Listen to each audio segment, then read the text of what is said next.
For today's morning meditation, it's kind of predicated by a social media post of another preacher, local preacher here in Memphis, and he was he was stating that a doctor shouldn't practice medicine without a license. If he does so, he's considered a quack, and he kind of laid the same premise for those who are in ministry that don't have a degree from such and such institution.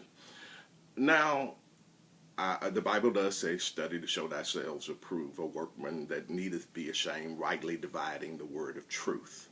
Okay, it does say that. So there's validity to portions of his statement. There's nothing about studying.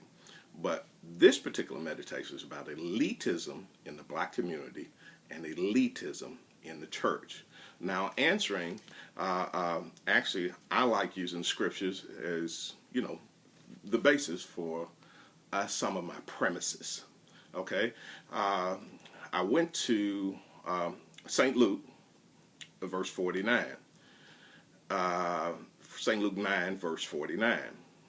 And it reads as follows. And John answered and said, Master, we saw one casting out devils in thy name, and we forbade him, because he followeth not with us. And Jesus said unto him, Forbid him not, for he that is not against us is for us. John, in this particular text, saw this man casting out devils in Jesus' name. And because this man wasn't part of their clique, he wasn't part of their schooling, he wasn't part of their exclusive fraternity, he didn't know the handshake, he didn't know the secret password, he said that they forbade him. And Jesus sternly said in Luke 9 and 50, and Jesus said unto him, Forbid him not, for he that is not against us is for us. There's a story told of an old pastors association where they were coming to vote against this one particular pastor who didn't have as much learning or didn't have as much education as the other pastors, even though this unlearned pastor had more members than all the rest. So they're in this meeting, and it gets to the last thing, and he has to come up and defend his position on staying in the association. And he said, I will admit that I don't have something that you all have, that have your sheepskins on the wall. But while I don't have my sheepskin on the wall, my sheep are all around the wall. Look, folks, it ain't about where you went. I mean, there's a great exclusion to this rule. The late Bishop G.E. Patterson, even though he was given a honorary doctorate through Oral Roberts, he never allowed that to be read. He would allow it to be read. He never called himself a doctor. So basically, he had no post-secondary education or secondary education in this particular. And are you going to say that he was a quack? He borrowed $10 million basically on his signature.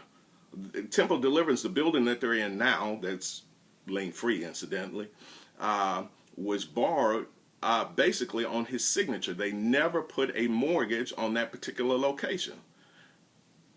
Was he a quack? So are you saying that Bill Gates, Michael Dell, Mark Zuckerberg, Oprah Winfrey, the people that can turn, they have, in their particular respective worlds, they have turned the world upside down, would they be considered quacks if they receive the call to ministry?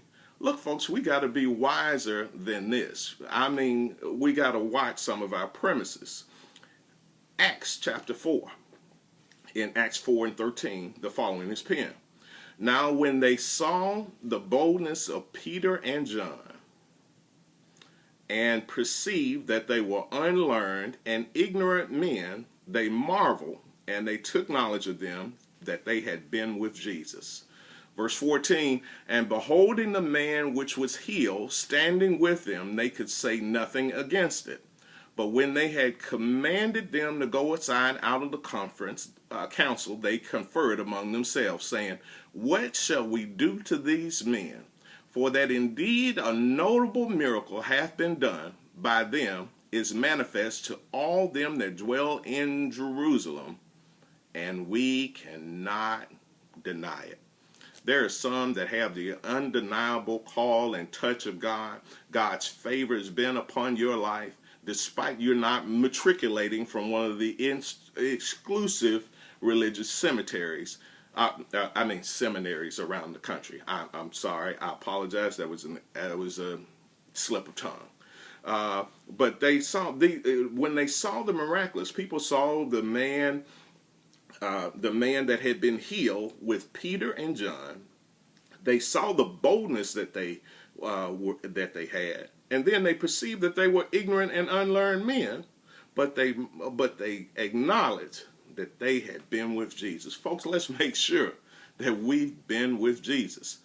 We can't be so exclusive with as bad off as the African American community is. We can't let exclusivity and elitism start to permeate the house of grace.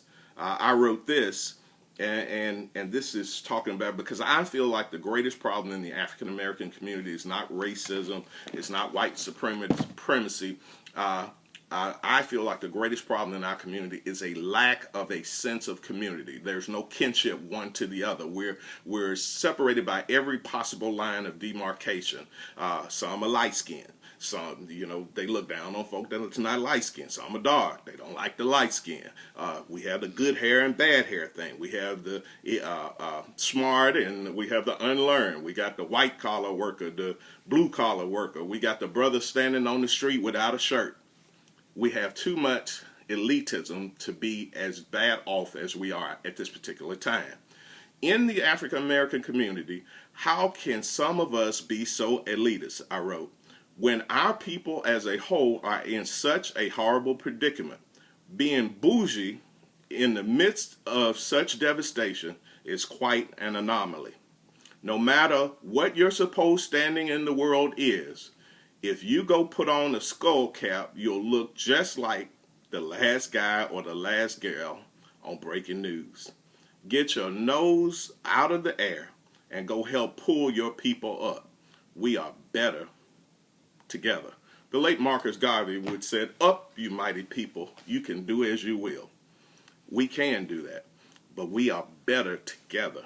Look, folks, you can put your nose up in the air. And I told someone once that broke is relative. It doesn't matter whether you make $15,000 a year or $15,000 a month or $150,000 a year. If all of your toys and your creature comforts are here, debts on a monthly basis, and your income is here, and they meet, you're still broke. Look, there's very few of us that can go a whole year without paychecks in the African American community. So why should we look down on each other? Much like what Jesus told the disciples, he that is not against us is for us. Let's stop being elite at the last place, the last standing great institution in the African American community.